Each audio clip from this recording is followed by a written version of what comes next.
abordant quelque chose de tellement essentiel et tellement fondamental pour nous. Et ce matin, ce message s'adresse premièrement à l'Église de ses rêves. Et après, elle s'adresse à l'Église par tout le monde au travers de notre chaîne YouTube. Mais c'est d'abord premièrement un message pour nous, pour notre Église, parce que Dieu veut nous faire passer un cap. Et au travers de ce que nous allons partager ensemble, il y a le moyen de Dieu pour nous emmener beaucoup plus loin. Alors peut-être que ce message va sembler difficile pour certains au milieu de nous, mais c'est la parole de Dieu.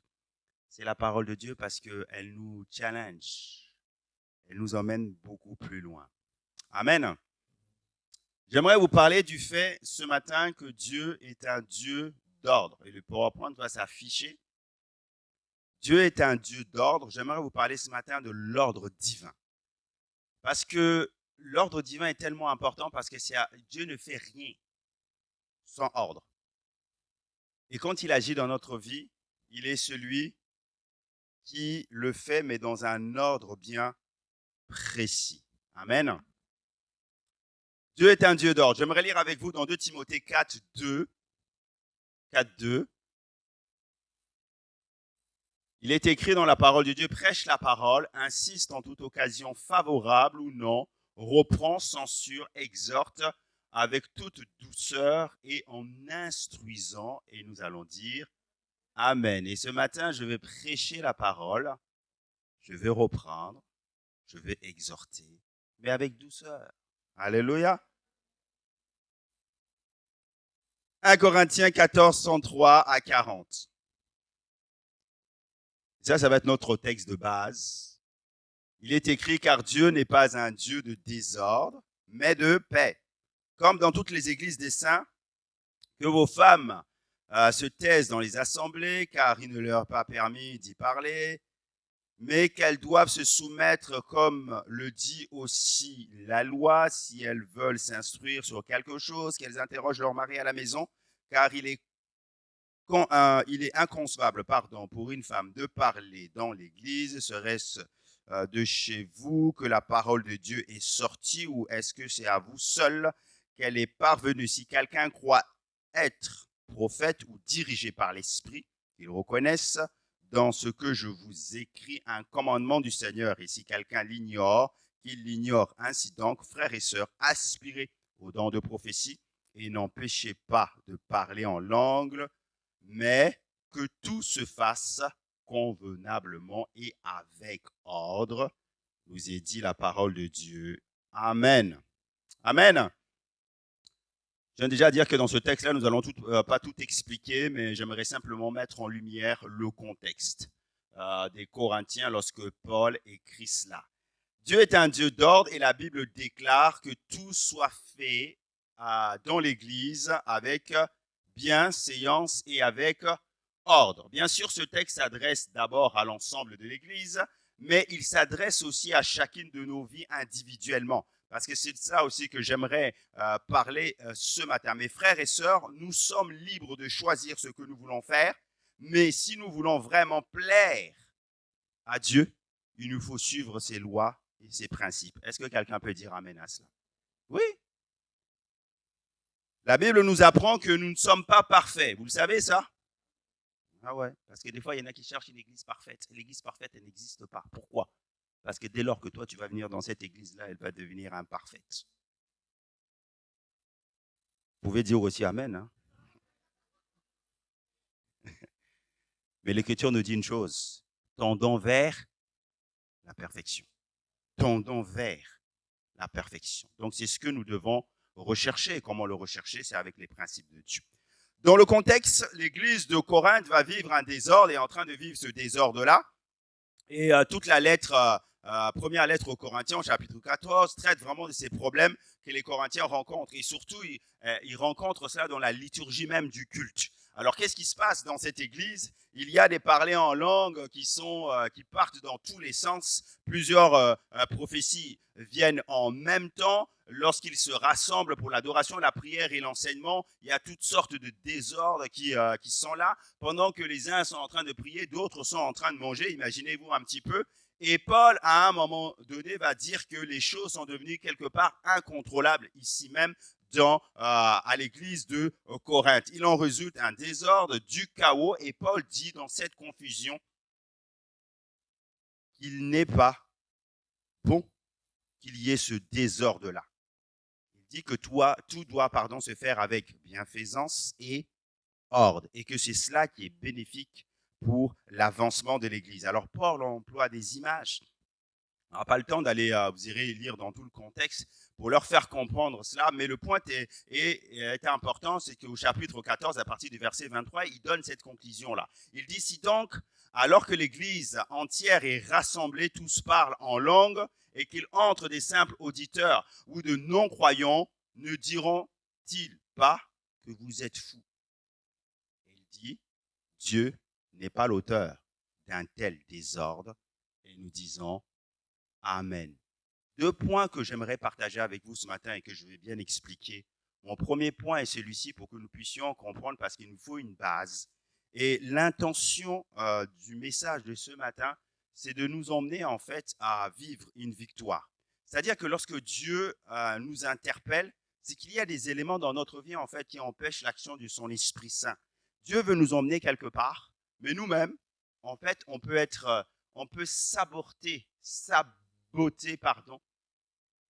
le projet de Dieu pour nous. Et on peut être le frein du mouvement que Dieu est en train de faire. Mais avant tout, nous devons comprendre pourquoi Dieu nous parle de l'ordre, parce qu'il y a un ordre divin dans la parole de Dieu. Et mon premier point est celui-ci, l'ordre divin, on le voit dès la création. Pourquoi? Parce que, premier argument, c'est que un Dieu d'ordre en lui-même. Notre Dieu est un Dieu d'ordre en lui-même. Ça veut dire que Dieu est un Dieu d'ordre tout d'abord en lui-même. Il est Père, Fils et Saint-Esprit. Il est un seul Dieu en 3 personnes. Ils cohabitent ensemble dans une harmonie parfaite et toutes les 3 personnes sont distinctes, vous le savez. Et il y a plusieurs textes de la parole de Dieu qui nous en parlent. Vous avez Jean 14, 26. Il est écrit que « Mais le consolateur, le Saint-Esprit, que le Père enverra en mon nom, c'est lui qui vous enseignera toutes choses et vous rappellera tout ce que je vous ai dit. » Jésus est en train, quelque part, d'énumérer que les 3 personnes de la Trinité, de Dieu, sont là et Jésus donne comme un ordre dans ces trois personnes. Il y a le Père, il y a le Fils et il y a le Saint-Esprit. Et d'ailleurs, lorsque Jésus nous donne ce mandat en Matthieu 28, 19, il nous dit « Allez par tout le monde, prêchez la bonne nouvelle, baptisez-les au nom du Père, du Fils et du Saint-Esprit. » Il y a un ordre qui est là. Donc, en Dieu règne l'ordre et l'harmonie. Il n'y a pas de division en Dieu. Il n'y a pas de problème de je ne sais pas quoi, mais il y a un ordre qui est là. J'aime aussi ce texte que je vous ai mis en Psaume 33, 11. Il est écrit que le conseil de l'Éternel se tint. Le conseil de l'Éternel, c'est le Père, le Fils et le Saint-Esprit. Lorsqu'ils doivent faire quelque chose, lorsqu'ils doivent agir, Dieu tint conseil pour manifester sa gloire. Donc l'ordre commence déjà dans l'inhérence même de la nature de Dieu. Dieu est ordre. La deuxième chose que nous devons comprendre ce matin, c'est celle-ci, c'est que même dans la création, il y a l'ordre divin. Une création ordonnée. Les œuvres de Dieu sont remplies d'ordre et d'harmonie. Dans Genèse 1er, et vous irez lire, ça nous reflète toute l'œuvre créatrice magistrale de Dieu qu'il a déployée en 6 périodes de 6 jours. Vous savez, 6 périodes de 6 jours. Et les séquences de ces actes créateurs révèlent quoi? L'ordre, ça révèle une orchestration ordonnée d'une grande précision. Dieu va parler et les choses vont commencer à se mettre en place. La terre n'était que vide et informe, il y avait du désordre partout et Dieu parle, l'ordre commence à se faire. C'est comme ça que Dieu fonctionne. Et l'ordre commence à se manifester. Il va séparer les eaux d'en bas avec les eaux d'en haut. Et là, l'étendue céleste va se former. Et ensuite, l'ordre de Dieu aussi se voit dans la génétique avec une précision. Il va faire les arbres, il va mettre la végétation, tout va être ordonné. Et ensuite, le summum de la création de Dieu, nous le savons, le couronnement de son œuvre, c'est quand Dieu va créer l'homme et la femme à son image afin qu'il domine sur le monde que lui-même il a créé. Donc chaque œuvre que Dieu crée, du plus minuscule des choses au plus grand, parle justement de sa sagesse et n'a pour but que d'amener l'ordre et de montrer que ce Dieu-là est méticuleux dans les choses qu'il fait.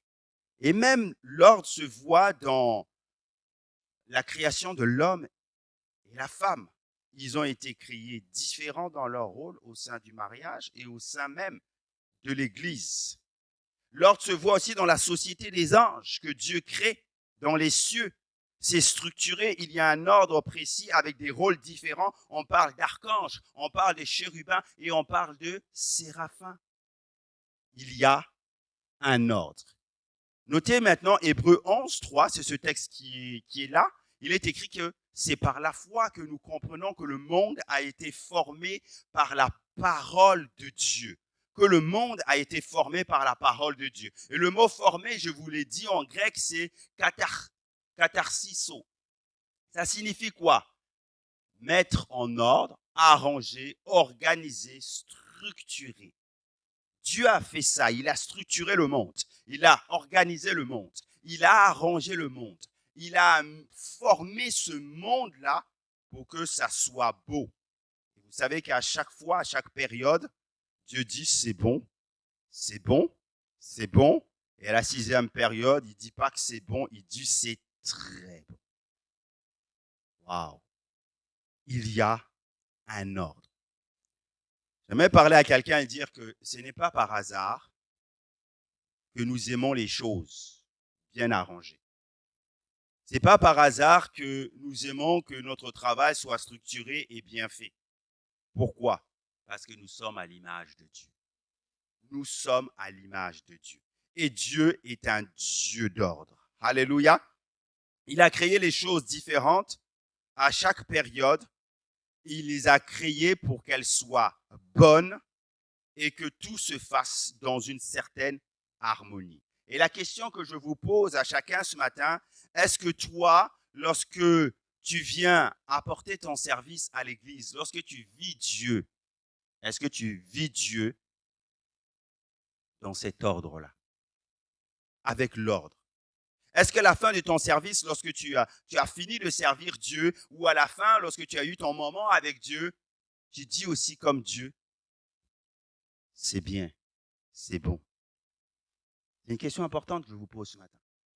Est-ce que quand tu as fini ton service, lorsque tu viens dans la maison de Dieu pour le servir, tu dis, c'est bien, c'est bon. Si tel est le cas, si tel n'est pas, le cas, c'est qu'il y a là un problème. Tu n'es pas dans la dynamique de ce que Dieu veut et de ce que Dieu a planifié. Tel il est, tel nous serons. Si Dieu est un Dieu d'ordre, il dit que l'ordre doit être en nous et dans sa maison. Est-ce que tu donnes le meilleur de toi-même dans ce que tu es en train de faire? Pour que tu puisses donner cet avis-là que c'est bon, il faut déjà que tu aies donné le meilleur de toi-même. Si tu ne peux pas répondre à cette question, ça veut dire que là, il y a un problème. Est-ce que vous comprenez ce que je suis en train de dire ce matin? Dieu n'a qu'à faire de notre désordre. Dieu n'a qu'à faire du service que nous lui apportons qui n'entre pas dans l'ordre et dans l'harmonie. Parce qu'à ce moment-là, il ne le reçoit pas parce que Dieu est un Dieu d'ordre. Il y a des principes, des lois auxquelles Dieu ne déroge jamais. Pour communiquer la bénédiction, ce que je suis en train de vous dire ce matin, Dieu a besoin, la première chose qu'il fait avant de communiquer la bénédiction, c'est de mettre de l'ordre. Donc si nous comprenons, si nous voulons la bénédiction de Dieu dans nos vies, là, tu dois d'abord penser ordre. Et à ce moment-là, elles viendront. La troisième chose que je vous partage ce matin dans ce premier point, c'est celui-ci. Est-ce que tout ce que nous sommes en train de dire, est-ce que ça veut dire qu'il n'y a pas de spontanéité avec Dieu? Mais non. Parce que certains peuvent assimiler l'ordre à une certaine routine. Seulement une routine, faire des choses et s'efforcer à faire des choses. Oui, il y a ça. Mais c'est pas parce qu'il y a une routine, c'est pas parce qu'il y a ordre qu'il n'y a pas des choses soudaines qui viennent. Lorsque nous lisons la parole de Dieu, nous voyons Jésus faire des miracles soudains, ici et là. Et même quand les gens pensaient que Jésus ne devait pas le faire, il va le faire. Vous vous souvenez le jour du sabbat? Les Juifs disaient, et ils étaient là en train d'épier Jésus pour voir comment Jésus allait réagir. Parce que le jour du sabbat, il ne fallait rien faire. Et même le jour du sabbat, Jésus va les prendre à contre-revers. Il va faire là un miracle, leur démontrant que le Fils de l'homme, le Fils de Dieu, il est le maître du. Mes frères, mes sœurs, l'ordre ne signifie pas que tu dois rentrer dans une routine sans révélation. Dieu est un Dieu d'ordre et dans l'ordre, il te donne la révélation. Et c'est ça qui est important pour nous. Alléluia. Il faut garder à l'esprit ce que le Seigneur dit dans sa parole. Il dit que le Seigneur, c'est l'esprit et là où est l'esprit du Seigneur, là aussi, il y a la liberté. Là où il y a l'esprit du Seigneur, là aussi, il y a la liberté. Mais la liberté, cette liberté-là, elle va aussi avec l'ordre. Notez cette phrase importante que j'ai écrite. La liberté que nous avons par l'Esprit de Dieu n'est pas une licence pour vivre par nos propres désirs ou émotions charnelles. La liberté que tu as, ce n'est pas une licence pour vivre justement selon tes désirs et tes émotions charnelles.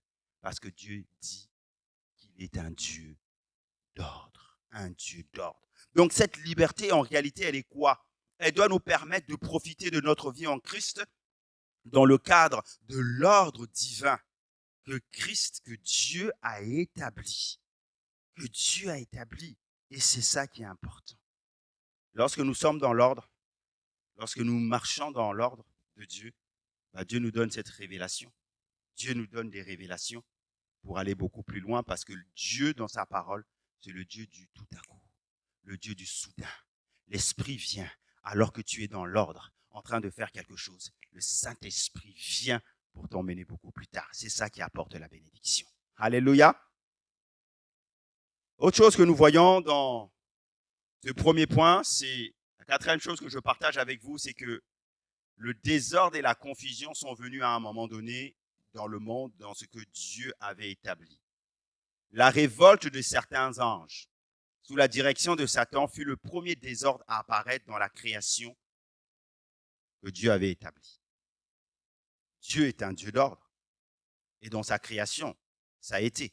Dans Jude au chapitre 1er, à partir du verset 6, les anges n'ont pas gardé la dignité de leur rang, mais ont quitté leur propre demeure. Il est question de cette révolte-là et de ces anges-là qui n'ont pas gardé la dignité de leur rang et sont partis avec le fils de la rébellion pour s'opposer à l'ordre que Dieu avait établi. Et plus tard, on voit que Satan va inciter Adam et Ève à pécher. Et comment il va le faire? Il va d'abord s'adresser, et là encore, je communique cette révélation, Satan va d'abord s'adresser à la femme au lieu de s'adresser à l'homme. L'homme qui était le représentant légal de la création de Dieu. Et à ce moment-là, alors que Satan va faire ça, il va renverser ainsi les rôles que Dieu avait assignés à chacun. Il est celui qui apporte le désordre. Et le diable, en faisant cela, ensuite, il va mettre en doute la parole de Dieu. Dieu a-t-il réellement dit? Il va continuer en disant, vous ne mourrez pas du tout. Le but, c'est d'emmener le désordre. Parce que là où il y a le désordre, il y a le chaos. Or, Dieu est un Dieu d'ordre. Son but était d'inciter les humains à désobéir et à renverser ainsi l'autorité de Dieu. Toutes les fois où Satan fait ça, le but, c'est quoi? C'est de renverser l'autorité de Dieu. C'est de renverser l'autorité de Dieu. Mais personne ne peut détrôner la toute-puissance de Dieu. Personne ne peut renverser ce que Dieu a établi. Alléluia. Parce que Dieu, même du mal, il tire le... Même du mal, il tire le bien. Donc le désordre moral et spirituel est entré dans la création belle et bonne que Dieu avait fait. Et cela a entraîné tous les problèmes qu'on vit aujourd'hui. Ça a entraîné la confusion des rôles de l'homme et de la femme, n'est-ce pas? Ça a entraîné le désordre au niveau des familles et dans la société. Ça a emmené la confusion des genres. Ça a emmené la rébellion. Ça a emmené toutes sortes de violences que nous voyons aujourd'hui. Pourquoi? Parce que le but de l'ennemi, c'est de renverser l'autorité et l'ordre que Dieu avait établi. La question pour nous, alors que je suis en train de vous expliquer, c'est de vous emmener à un point important. Et ce point important, je ne sais pas si certains d'entre vous, vous prenez conscience de cela, c'est que lorsque nous emmenons le désordre dans la maison de Dieu, en réalité, nous sommes en train d'imiter Satan.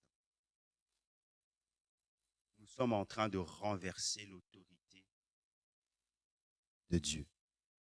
Est-ce que nous avons déjà pris conscience de ça? Quand nous emmenons le désordre dans la maison de Dieu, lorsque nous ne sommes pas focus, lorsque nous ne sommes pas concentrés, lorsque, comme ce matin, la sœur Aurélie, elle a invité l'Église à quelque chose. Lorsque nous ne sommes pas concentrés, en réalité, nous emmenons le désordre. Nous voulons renverser l'autorité de Dieu. Est-ce que nous prenons conscience de cela? Lorsque toi, tu n'es pas focus, alors qu'il y a un mouvement de l'esprit, alors qu'il y a un temps pour tout, nous dit Ecclésiaste 3, sur la terre. Un temps pour chanter, un temps pour pleurer. Après le temps de pleurer vient le temps pour se relever. Un temps pour être abattu, il est écrit, mais un temps aussi pour entrer dans la joie. Il y a un temps pour jeter des pierres et un temps pour se serrer la main. Il y a un temps pour tout. Et le temps, lorsque nous venons dans la maison de Dieu, c'est le temps de louer et d'adorer. Et des fois, je suis un peu peiné de voir le comportement de l'Église lorsque vous venez dans la maison de Dieu. Vous venez pour adorer, mais certains d'entre vous, vous avez la bouche fermée. Tu viens pour prier, comme il nous a été rappelé. Mais on n'entend pas ce que tu dis. Ah, pasteur, je prie dans mon cœur.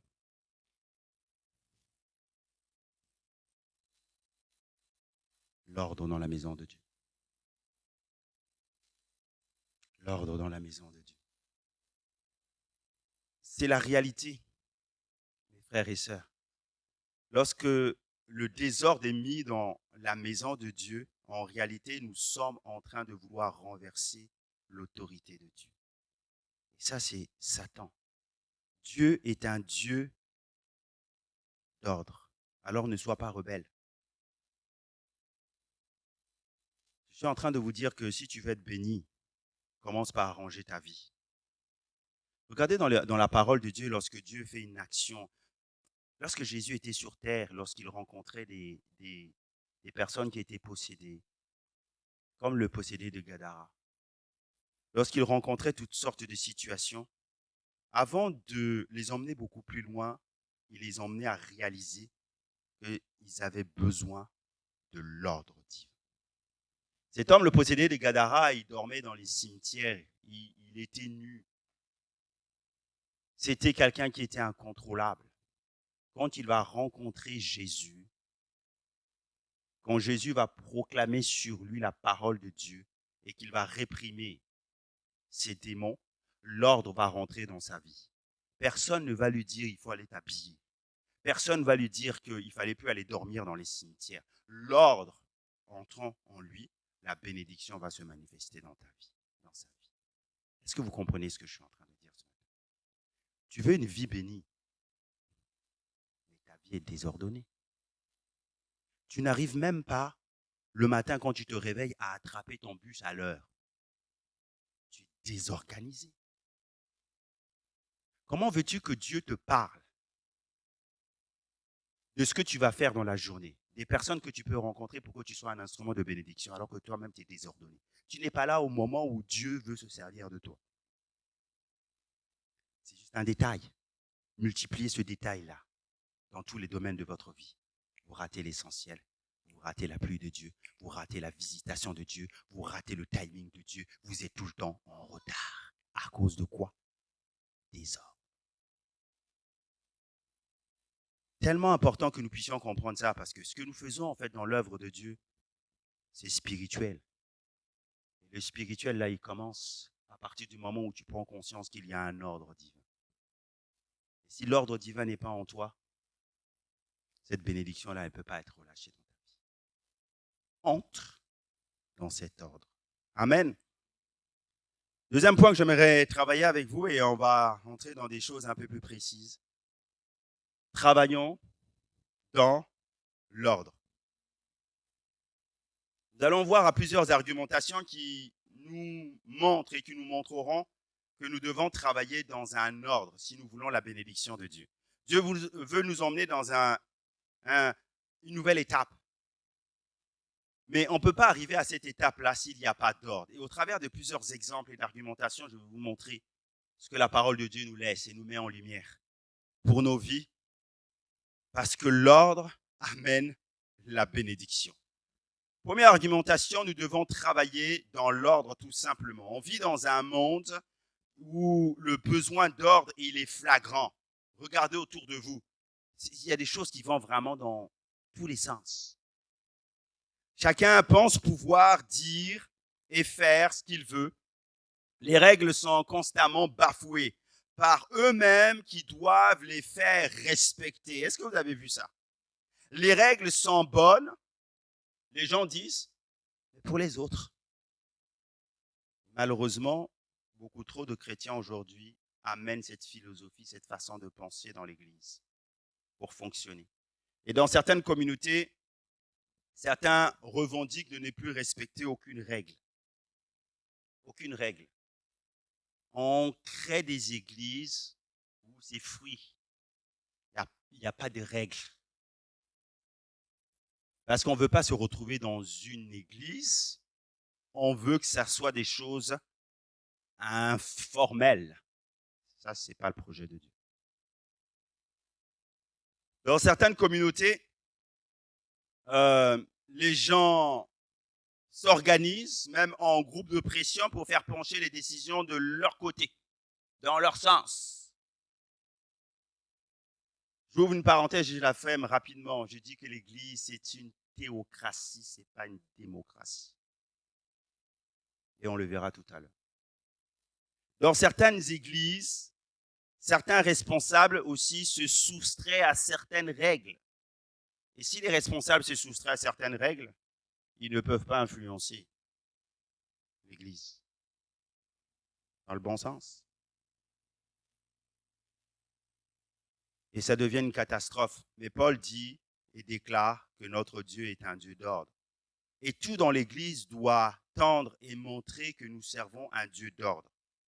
Oui, en d'autres termes, Dieu ne fonctionne pas dans le désordre. Dieu il ne fonctionne pas dans la division. Dieu ne fonctionne pas dans les querelles. Dieu ne fonctionne pas dans l'inorganisation. Mes frères et sœurs, Dieu ne fonctionne pas dans le à peu près. Bon, pour l'essentiel. Bon. Dieu ne fonctionne pas dans l'improvisation. Bon, pasteur, on est quand même arrivé. Mais non. Mais non. Non. Dieu ne fonctionne pas dedans. Est-ce que nous reflétons l'ordre divin dans notre vie et dans notre service? C'est la question que je vous pose ce matin. Je vous donne un exemple. Il y a une image maintenant, 2 images qui vont s'afficher. Et l'image qui s'affiche, c'est celle de nombre 2. Nombre 2 nous donne un exemple intéressant d'un ordre précis établi par Dieu au sein d'Israël, lorsqu'Israël était dans le désert. Et ce sont des directives que Dieu avait données à Moïse de la manière dont le camp devait être organisé pendant la marche dans le désert du Sinaï jusqu'aux plaines de Moab. Dieu avait donné un ordre bien précis. Et l'ordre pour le campement devait être structuré et précis, être appliqué. Et l'ordre là, c'est ce que vous voyez. Et ici, l'ordre nous est rappelé. Au milieu du camp, il devait y avoir le tabernacle. Il devait y avoir la tente de la rencontre. Il devait y avoir au centre du camp la représentation de la présence de Dieu au milieu d'Israël. Est-ce que toi, tu mets Dieu au centre de ta vie? Ça, c'est le premier ordre que tu dois donner à ta vie. Dieu doit venir au centre de ta vie. La présence de Dieu doit être au centre de tout chrétien qui désire l'épanouissement, qui désire la bénédiction de Dieu, qui désire être béni, qui désire un mouvement de Dieu. Si elle n'y est pas, mon frère, ma sœur, tu es désordonné. Ça veut dire quoi, inviter la présence de Dieu? C'est vivre pour Dieu, c'est le prier, c'est le louer. Trop d'entre vous, vous venez à l'église en vous attendant à quelque chose, alors que vous devez venir à l'église pour donner. Tu dois donner à Dieu ta louange, ta reconnaissance. Trop d'entre vous, vous venez à l'église dans une situation de froideur. Oh, David pouvait dire, le zèle de ta maison me dévore. Mais toi, tu viens comme si, dans l'abattement, que veux-tu apporter à Dieu? Nos cultes seront ce que nous voulons donner à Dieu. Tu donnes à Dieu une petite louange chétive. Le culte ressemblera à ça. Et tu sortiras de là sans rien. Parce que Dieu ne donne pas ses perles au pourceau. Si tu viens pour le rencontrer, lui, il va te rencontrer. Si tu viens en simplement t'attendant à ce que la pluie tombe, ben, elle ne tombera pas. Ensuite, qu'est-ce que nous voyons? Nous voyons que les tribus étaient organisées en camps au nord et au sud, à l'est, à l'ouest, mais en trois. Et que l'ordre de ces tribus-là, qui était organisé, vous avez Ephraïm, Manassé, Benjamin sur le côté ouest. Okay? De l'autre côté, vous avez le camp de Juda. Et en réalité, cet ordre-là, c'était l'ordre par lequel les tribus devaient marcher dans le désert. Donc, ils étaient déjà en ordre. Aussi, ce que vous devez comprendre, et il est question, les nombres que vous voyez là, c'était le nombre de personnes qu'il y avait dans chaque tribu. Mais chaque tribu était organisée en armée. Par exemple, si je prends le camp de Dan, ils étaient 157 600. Ça veut dire qu'au sein même du peuple, chaque tribu de 3 était organisée en armée. Ça nous parle de quoi? Ça nous parle de quoi, mes frères et sœurs? Il y a l'armée de Dieu. Ça nous parle en fait du fait que chaque camp avait sa propre armée, était autosuffisant pour se défendre. Et c'est ce que Jésus nous a dit. Lorsque Christ est venu, il nous dit qu'il est le médiateur entre les hommes et Dieu. Qu'il n'y a donc plus de médiateur, que chacun d'entre nous étant le souverain, Jésus étant le souverain sacrificateur, nous pouvons aller rencontrer Dieu. Ne t'attends pas d'abord à la prière de l'église, à la prière du pasteur. Tu fais partie de l'armée de Dieu et Dieu est avec toi. Et celui qui vit en toi, il est plus fort que celui qui est dans le monde. À toi, lorsque toi-même tu te lèves, tu es une armée. Parce que tu as avec toi la personne la plus puissante de l'univers qui habite en toi. Et c'est ce texte fondamental qui est important. Jean 1, 14 nous dit, la parole a été faite chair. Elle est venue quoi? Habiter en nous. Nous l'avons reçue. Et littéralement, le mot habiter, c'est tabernacler. Jésus est venu faire sa demeure en nous par son esprit, parmi nous, pleine de grâce et de vérité. C'est l'image du tabernacle au sein du peuple d'Israël. Et c'est ce que Jésus est venu faire en nous parce que nous sommes désormais le tabernacle vivant de Dieu. Il y a un ordre. Si nous voulons la bénédiction de Dieu, Christ vient habiter au sein même de son peuple. Alléluia. Le peuple de Dieu était représenté comme cette armée-là en marche vers la terre promise. Et la question que je te pose ce matin, est-ce que toi tu es en marche? Est-ce que tu es en marche? Ou tu as été stoppé par des considérations? Est-ce que tu es en marche? Ou tu t'es laissé stopper par quelques affaires du monde? Ah bah ça ne m'a pas trop plu ça. Bon, il y a des choses dans l'église qui ne me plaisent pas trop. Tu t'es laissé stopper. Vous savez, l'église, elle est imparfaite. Et tant que tu diras toujours qu'il y a des choses dans l'église qui ne me plaisent pas trop, tu te laisses stopper par les mots. Le peuple était organisé toujours en marche. Et quand la nuée se levait, pow, les camps décollaient. Ordre par ordre. C'est plus le moment de te dire qu'on ne doit pas avancer. Il devait avancer parce que celui qui restait, il était dévoré par les animaux du désert, par autres. Vous n'avez pas d'autre choix que d'avancer.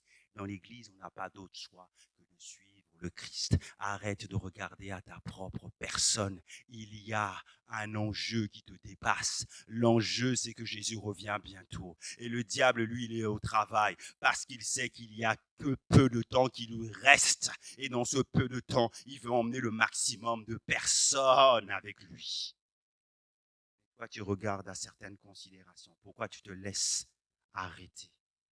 Oh, mets de l'ordre dans ta vie. Mets de l'ordre dans ta vie.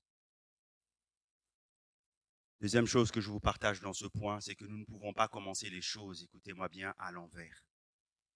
On ne peut pas commencer les choses à l'envers ou par la fin. Parce que nous devons travailler dans l'ordre. Nous ne pouvons pas commencer les choses à partir de la fin avec l'espoir de voir le succès arriver. C'est faux. Non.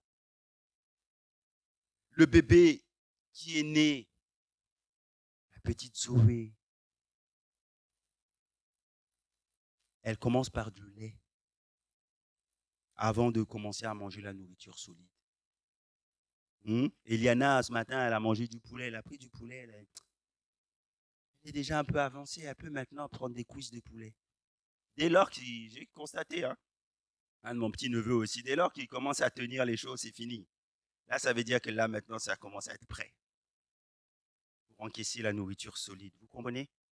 C'est le même parallèle, il est pour nous, il est valable pour nous parallèlement. Nous ne pouvons pas essayer de faire des choses qui sont hors de notre portée avant l'heure. Parce qu'on risque de se faire mal, on risque de s'étouffer, on risque de mourir. Tu peux être là à désirer des grandes choses. Ah, moi, je veux des grandes choses. Je veux que le Seigneur me touche.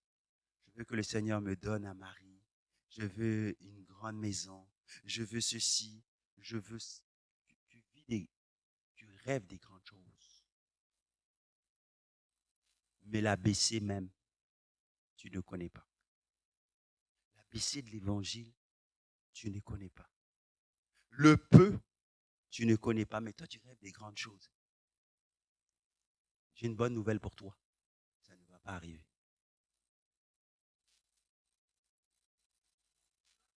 Amen, mon frère. Voilà, il n'y en a qu'un seul qui a dit Amen. Ça veut dire que lui, il a compris. Vous êtes encore dans ça. Mais de l'ordre. Ça ne va pas arriver. Ça ne va pas arriver. Il y a trop de chrétiens au sein du peuple de Dieu. Je ne sais pas ici.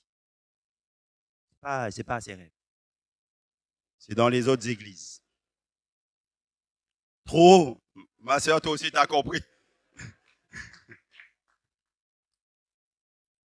Ils rêvent de grandes choses, mais qui ne pourront jamais arriver parce que l'ABC, ils n'ont pas fait. Le peu que Dieu leur demande, ils n'ont pas fait. Regardez, Luc 16 dit, celui qui est fidèle dans les moindres choses l'est aussi dans les grandes. Et celui qui est injuste dans les moindres choses l'est aussi dans les... Ça, c'est le principe de Dieu. Que Dieu, pour te bénir, tu dois commencer quelque part parce que lui, il commence comme ça par d'abord mettre de l'ordre. Et que tu grandisses. Maintenant, je vous parle maintenant en tant que berger de cette maison. Des fois, je suis peiné de voir un petit peu la manière dont certains investissent dans leur vie spirituelle. Nous avons un parcours de croissance ici pour emmener justement les personnes dans une maturité et dans une croissance. Depuis que le parcours de croissance a été mis en place, il y a des personnes que je n'ai jamais vues à croissance. Jamais. Pourtant, croissance, on ne vous demande pas des sous. Hein. C'est gratuit. Ailleurs, c'est payant. Pour moi, c'est une anomalie. C'est une anomalie. Je pars là et là, je rencontre des personnes lorsque je parle de l'Église, de ce qu'on met en place à l'Église. Ces frères et sœurs me disent, mais chez nous, il n'y a pas ça. J'aimerais tellement venir, mais je suis à des kilomètres et des kilomètres. On va faire 100 bornes. Toi, tu as ça. Tu trouves des raisons.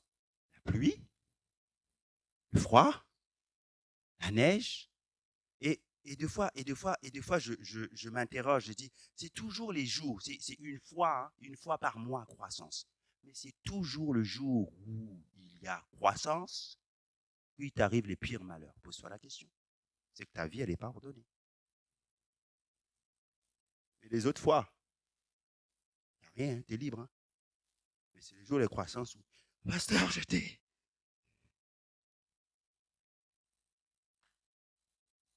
On ne peut pas commencer les choses à l'envers, à la fin, en pensant qu'on va réussir. Il y a une graduation dans l'œuvre de Dieu, dans ce que Dieu fait. Il vient d'abord mettre de l'ordre.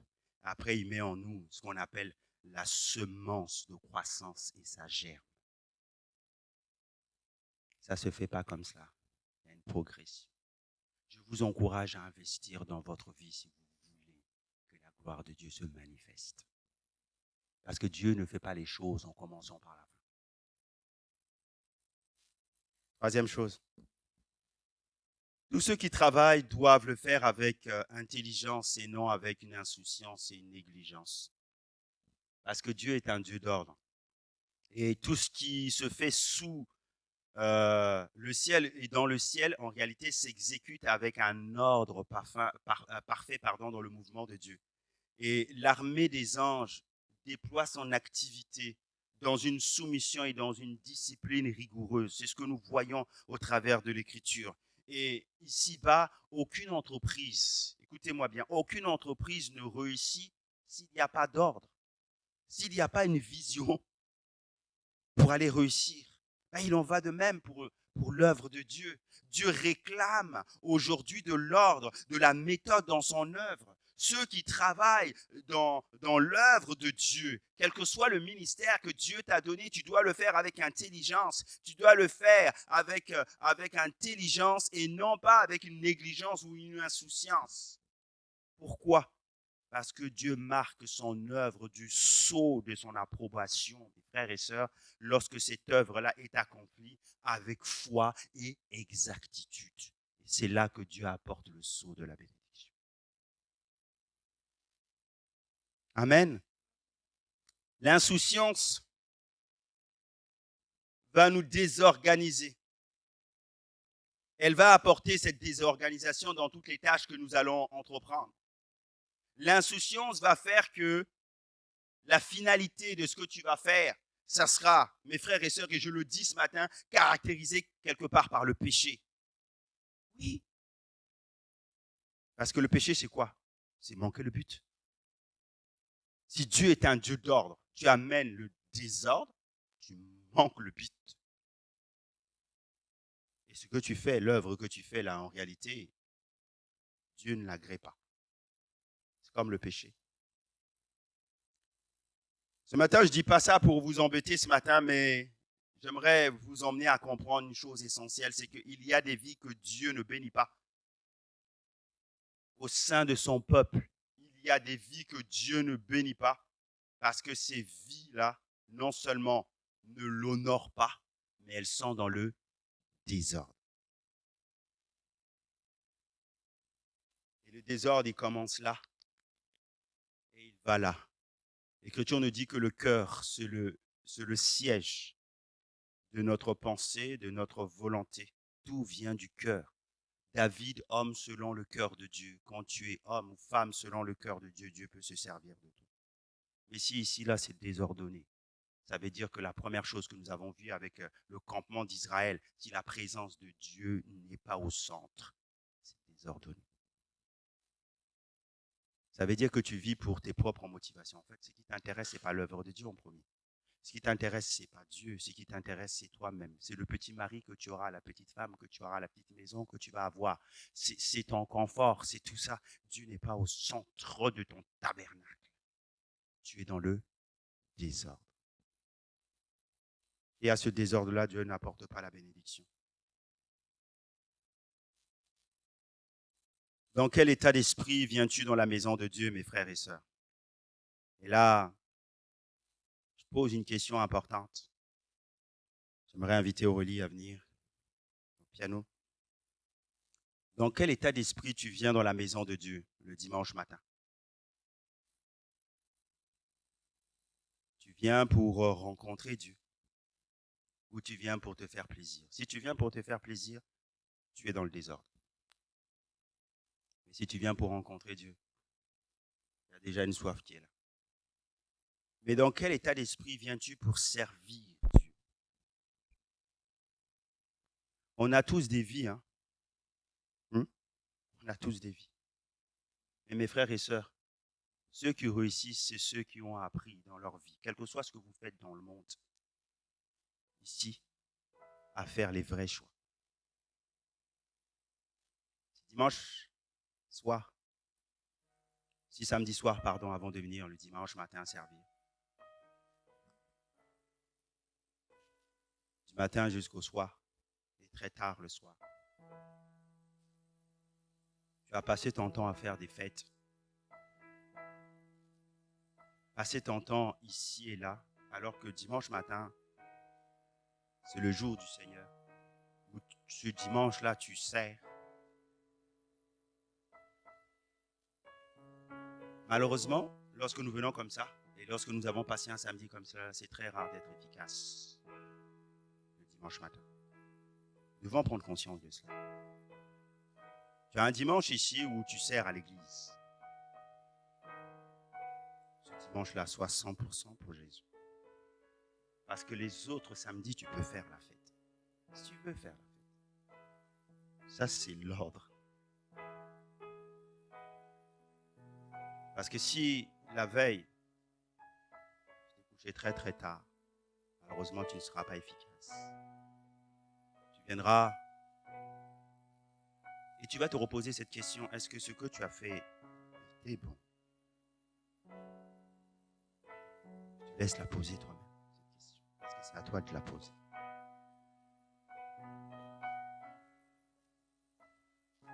David va dire, je ne donnerai pas à l'Éternel un sacrifice qui ne me coûte rien. Parce qu'il avait compris ça, que l'ordre sied à la maison de Dieu. L'ordre sied à la maison de Dieu.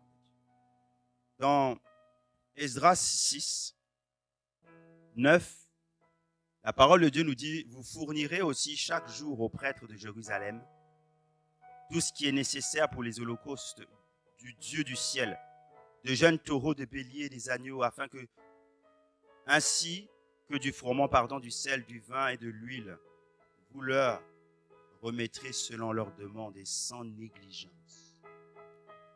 Dans Daniel 6, 5, c'est ce texte que vous avez, il est écrit, alors les autres ministres, les satrapes se mirent à chercher un motif d'accusation contre lui, contre Daniel, dans sa manière d'administrer les affaires de l'Empire. Mais ils ne purent découvrir aucun motif d'accusation ni aucune faute.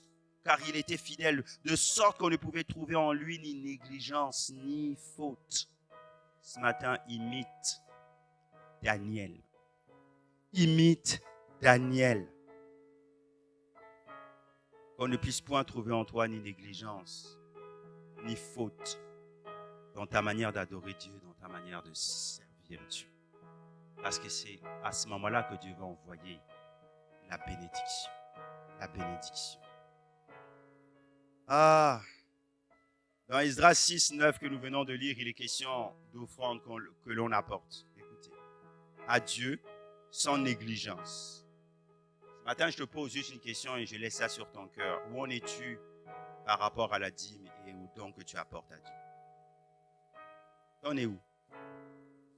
Parce que cela nous parle aussi de l'ordre. Tu dis apporter à ma maison les dîmes et les offrandes, afin que tout se fasse avec bienséance. Ce que tu apportes, ce n'est pas pour le pasteur, ce n'est pas pour les responsables. Ce que tu apportes, c'est pour Dieu.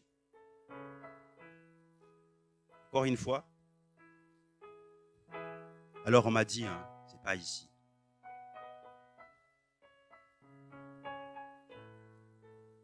Premièrement, il y a des chrétiens qui sont gênés par rapport à la dîme et les offrandes, je ne comprends pas.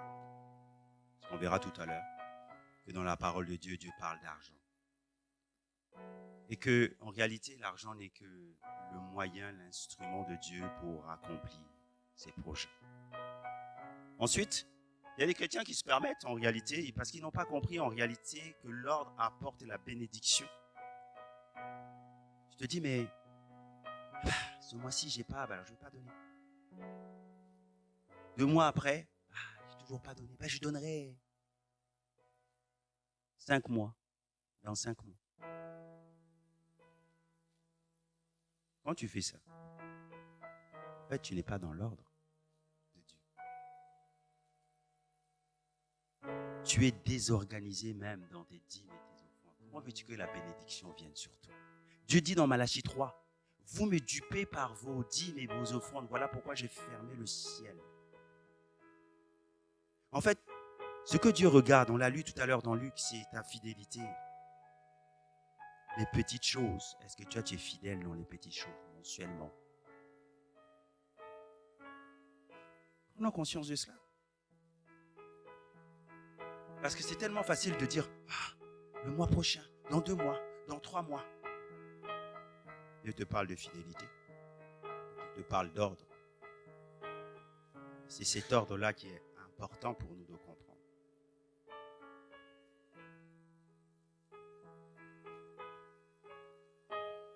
Nous travaillons en coopération avec Dieu. Excusez-moi d'être un peu long ce matin, mais nous allons bientôt terminer.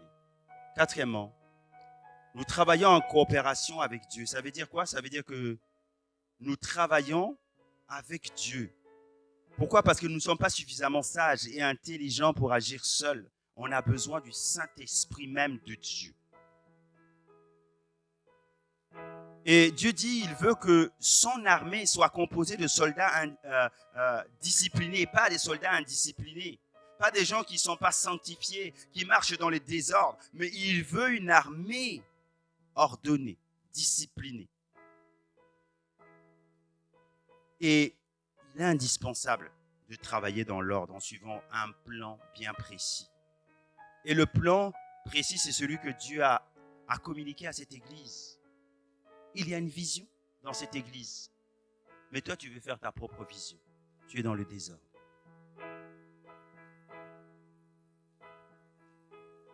Notre vision ici dans cette église, c'est de restaurer les âmes et ensuite de les propulser dans l'appel que Dieu a pour eux. Voilà pourquoi mon épouse et moi-même, on reçoit des personnes en entretien, on les accompagne. Et voilà pourquoi on insiste ici sur la dynamique opérationnelle du Saint-Esprit, parce que là où il y a le Saint-Esprit, on l'a dit qu'il y a la liberté, et c'est là où Jésus est capable de guérir et de libérer des vies. On croit dans la restauration, dans ce Dieu-là qui guérit, qui libère. Et voilà pourquoi on met en place des choses ici. Les départements des soins pastoraux qui vont être mis en place, toutes sortes de choses au travers de ces rêves académiques pour emmener les gens justement dans ce que Dieu a prévu pour eux. Ce que Dieu a prévu pour eux. Mais alors que nous sommes en train de dire cela, mais n'oublions jamais que nous devons avoir une approche de la complétude de l'évangile. Et ces versets qui sont devant vous, je pose la question, mais nous ne pouvons pas seulement nous arrêter à notre énoncé de mission qu'on vient de dire, sans aller concrètement poser des actes importants. Qu'est-ce que nous faisons de Matthieu 25, 35 ? Car j'ai eu faim. Car j'ai souffert, de la faim, et vous m'avez donné à manger. J'ai eu soif, et vous m'avez donné à boire. J'étais un étranger, et vous m'avez accueilli chez vous. Que faisons-nous dans Marc 6, 37 ? Mais Jésus leur répondit, donnez-leur vous-même à manger. Si nous sommes seulement une église qui prions pour les gens, alors que les gens ont faim et soif, nous ne prêchons pas la complétude de l'évangile. Nous sommes désordonnés. Nous sommes désordonnés, mes frères et sœurs. Regardez ce qu'il y a sur mon cœur et je vous donne mon rêve. Je rêve d'une église maintenant qui aide concrètement les gens. Je rêve d'une église où émergent en son sein des hommes et des femmes qui vont poser des actions concrètes dans la société.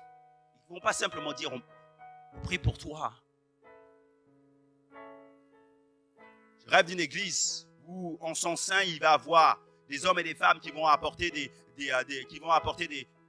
projets associatifs, des ONG chrétiennes, qui vont faire émerger des entreprises chrétiennes au sein de l'église.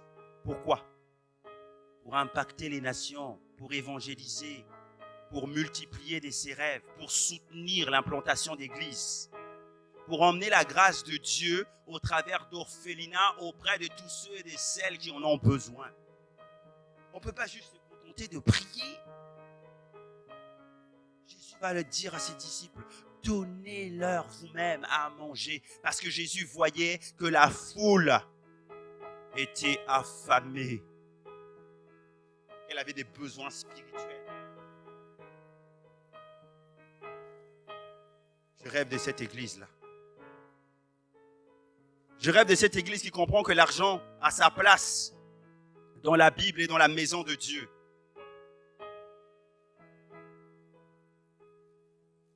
Est-ce que l'argent a sa place ? Dans l'Écriture, il est question de 2300 versets qui parlent d'argent dans la Bible. Et toi, tu voudrais qu'on ne parle pas d'argent dans l'Église alors que Jésus en parle ? L'Écriture nous dit que de l'argent, c'est un mauvais maître, mais un bon serviteur. Tout ici se fait avec l'argent. Et Jésus va dire, en regardant une pièce, de quelle effigie est-il cette pièce-là, ses disciples ? Rendez à César ce qui est à César, et à Dieu ce qui est à Dieu. Donne sur l'argent que tu as, l'impôt que tu dois donner. Oui, tu dois donner l'impôt. À quoi on en a besoin ? Tu donnes. Et avec cet argent, tu dois donner à Dieu ce qui appartient à Dieu. C'est ça l'ordre. C'est ça l'ordre. J'aimerais vous dire aussi en finissant, mes frères et sœurs, écoutez, ayez la révélation de la parole de Dieu. C'est pour ça que c'est tellement important de venir au cours de croissance pour connaître les Écritures. Je reprends un texte que vous connaissez fort bien, il est dans Matthieu 21, 13. Dans Matthieu 21, 13, Jésus vient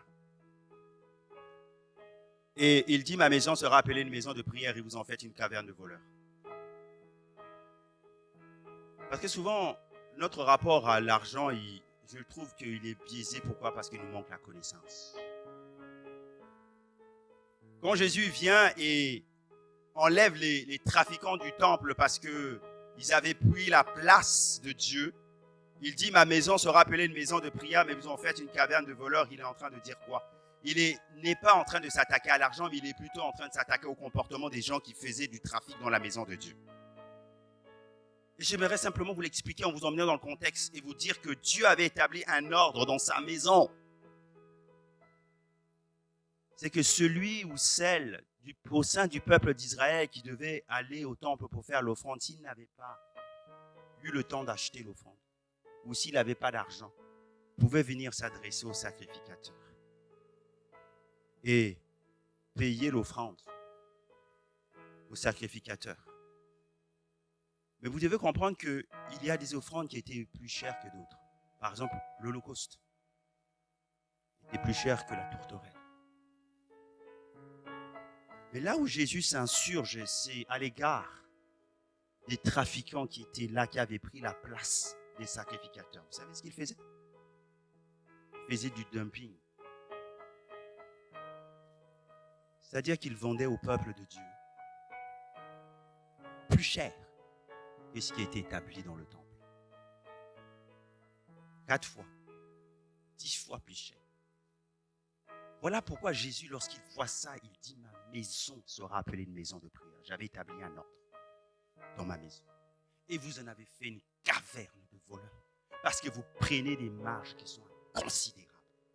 Et ainsi, ils empêchaient les gens qui voulaient venir louer Dieu, donner l'offrande, de ne pas pouvoir le faire. Vous comprenez? Ils empêchaient les gens d'aller dans la maison de Dieu parce qu'ils n'avaient pas d'argent pour pouvoir acheter. Et c'est ça que le Seigneur nous dit ce matin. Il y a un ordre dans ma maison. Il y a un ordre dans ma maison. Et ça, c'était une tragédie. J'aimerais vous dire qu'ici, dans cette église-là, nous croyons dans les 9 dons spirituels. Dons de prophétie, parole de connaissance. Mais nous croyons aussi dans les autres dons. Romains 12. Et si vous venez aux croissances, vous avez entendu parler de ça. Il existe d'autres dons. Le don de diriger. Le don de la libéralité. C'est Romains 12, 6, 9 qui nous en parle.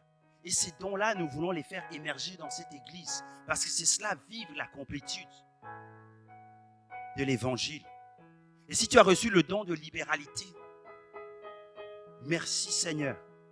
Nous te donnerons ici la place dans cette église. Un dimanche matin pour que tu nous parles de ton association, ou tu nous parles de ton église, ou tu nous parles de cette œuvre-là, de cette entreprise-là que tu veux mettre en place. Parce que derrière le projet, c'est quoi? Toucher des âmes, transformer la société, établir des orphelinats, aider des personnes. Tu as reçu ce don et nous ne pouvons pas ignorer que tu as reçu ce don. Alors nous te donnerons la place le dimanche matin, oui, au culte, parce que tout le peuple de Dieu doit voir ça, ce que Dieu fait dans l'église. L'évangile ne se résume pas, mes frères et sœurs, à dire « Oh, je vais prier pour toi ». Le monde attend avec un ardent désir la révélation des fils. Et d'une manière concrète, pas seulement avec des mots, mais avec des actes bien précis. Pardonnez-moi, je termine maintenant avec mon dernier point. Lorsqu'on parle d'ordre, nous devons travailler en nous soumettant au leadership. Dans 1 Corinthiens 12, il est écrit, c'est ainsi que Dieu a établi dans l'Église, premièrement les apôtres, deuxièmement les prophètes, troisièmement les enseignants, puis viennent ensuite les dons, suivant qu'il a fait à l'Église, les dons de miracles, de guérison, de malades, l'aide, la direction, et ainsi de suite. Donc il y a un ordre en fonction des missions, des ministères, dons de Christ que Dieu a donné dans l'Église. Mais il y a aussi un ordre dans la maison de Dieu, et cet ordre-là, c'est celui-ci, c'est que Christ est le chef de l'Église. Et ensuite, il parle à l'ange. Il parle à l'envoyé qu'il a établi dans l'Église en tant que responsable. L'ordre dans la maison de Dieu passe aussi par la soumission au corps pastoral, au pasteur, au berger. Parce que j'aimerais te dire qu'il y a des bénédictions que tu n'obtiendras que par là. L'ordre dans la maison de Dieu passe aussi par la soumission aux responsables que Dieu a établi dans l'Église. Si le responsable il te dit de faire quelque chose, toi tu ne le fais pas, en réalité tu n'es pas forcément en train de désobéir à ce responsable-là, c'est à Dieu que tu es en train de désobéir. C'est à Dieu que tu es en train de désobéir. Certains méprisent les autorités spirituelles, les responsables, les pasteurs.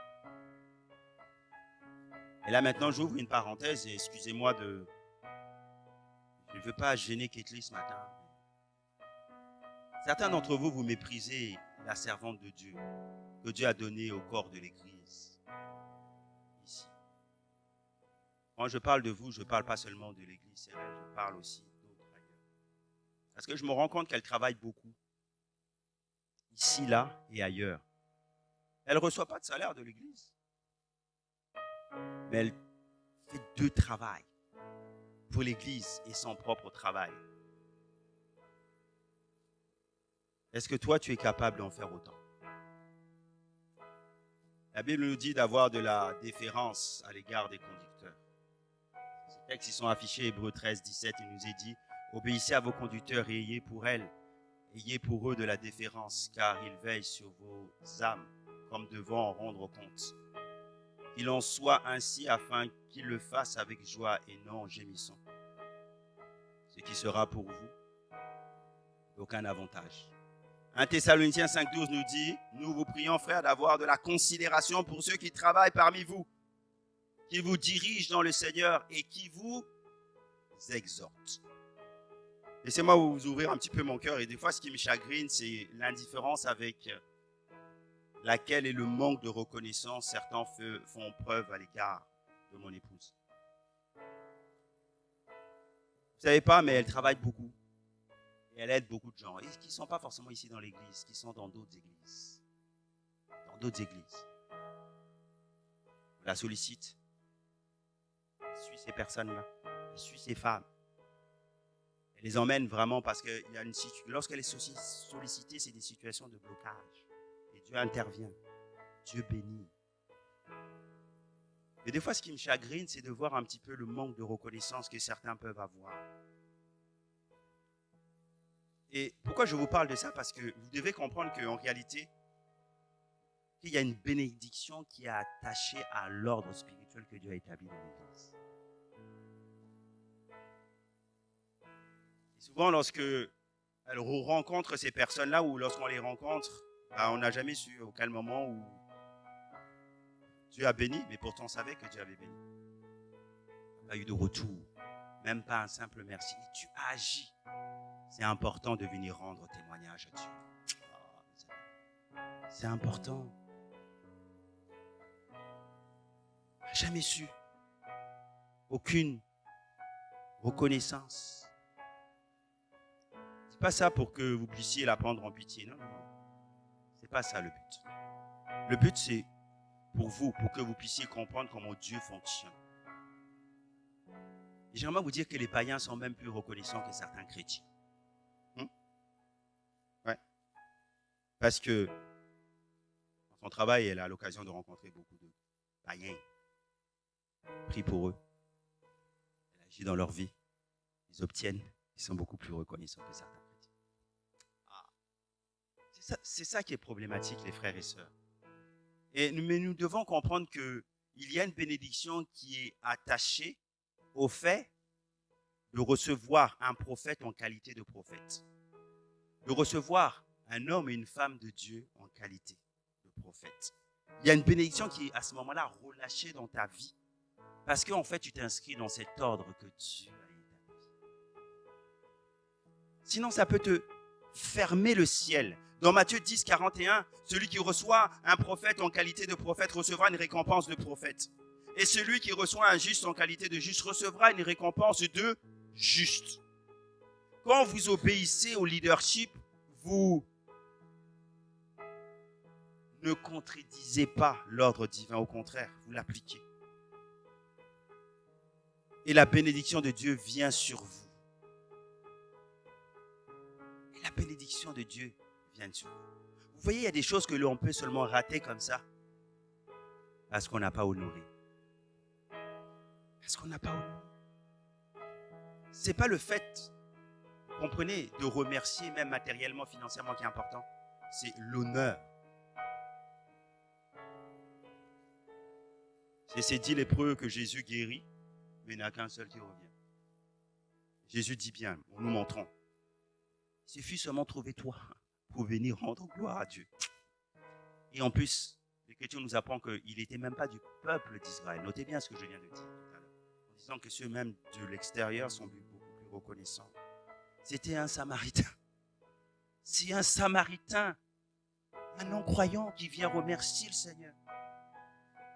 Y a-t-il de l'ingratitude? On a chanté gratitude tout à l'heure. Y a-t-il de l'ingratitude au sein du peuple de Dieu? Les frères et sœurs, ne soyons pas comme ça. Parce que sinon, nous allons fermer le ciel. Il y a un ordre dans la maison de Dieu. Alors, si tu veux que ta vie, elle change, si tu veux que ta vie aille dans cet ordre-là que Dieu a défini, commence à appliquer l'ordre divin dans ta vie. Alléluia. Alléluia. On peut se lever ensemble. Ce message-là, il a été déposé dans notre cœur. Ce n'est pas un message qui est là pour nous alourdir, mais au contraire, c'est un message qui est là pour nous libérer. Un message qui est là pour nous libérer. Ah oui. Yes, yes. Ouvre les yeux de mon cœur et nous allons prier. Allez écouter ce message sur la chaîne YouTube. Méditez ce message. Invitez tous ceux, vous voyez, qui à l'église n'étaient pas là ce matin. Invitez-les à aller entendre ce message.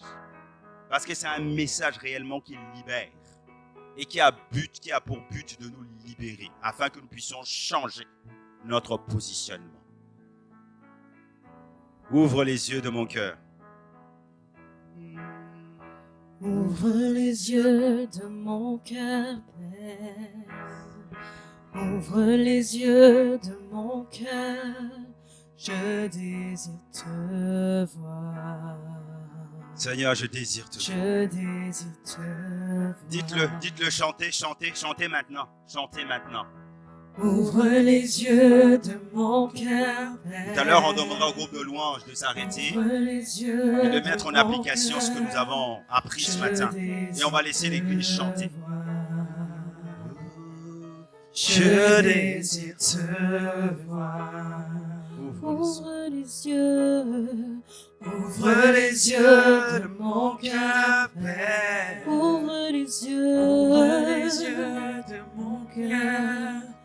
Je désire te voir. Je désire te voir élevé, élevé au plus haut des cieux, rayonnant de l'éclat de ta gloire. Répands ton amour, ta force, alors que nous chantons. Tu es élevé, élevé au plus haut des cieux, rayonnant de l'éclat de ta gloire. Répands ton amour, ta force, alors que nous chantons, tu es saint. Ouvre les yeux. À vous maintenant, église. Ouvre les yeux. Le groupe de louanges s'arrête.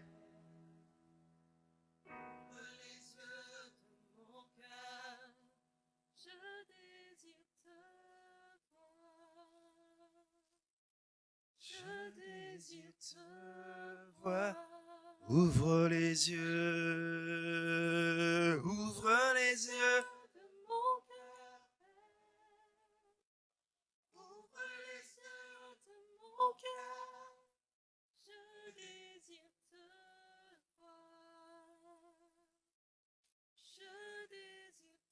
Ensemble, élevé. Élevé au plus haut des cieux. Yes.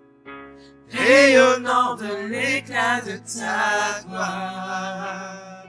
Répands ton amour, ta force, alors que nous chantons, tu es saint. Élevé Au plus haut des cieux, oh, rayonnant de l'éclat de ta gloire.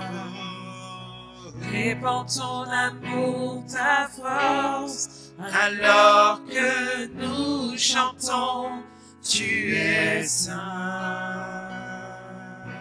Déclare-le maintenant.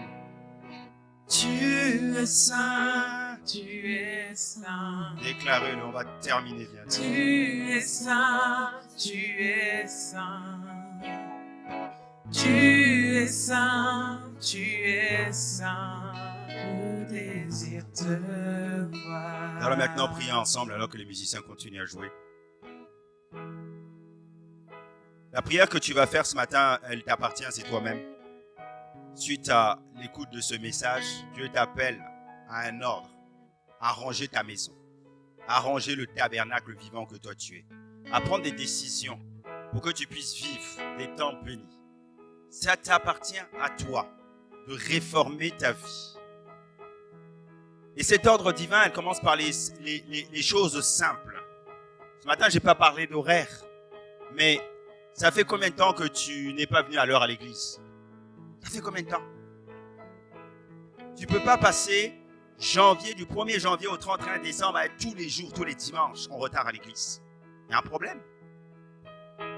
Tu ne vis pas l'ordre. Ma maison sera appelée une maison de prière. Il y a de l'ordre dans ma maison. Mais toi, tu es toujours. Ou ça fait combien de temps que tu n'es pas venu à l'église? Bon, vous êtes là. En fait, là, ce que je suis en train de dire là, je suis en train de parler aux absents.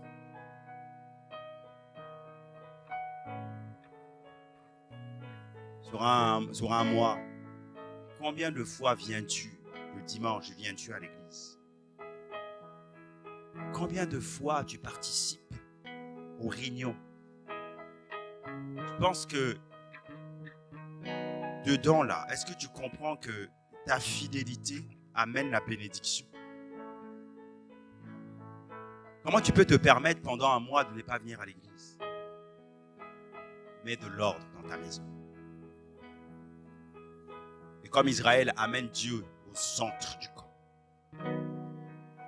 Prends des décisions ce matin. La musique continue. Et cet appel, il est simple ce matin.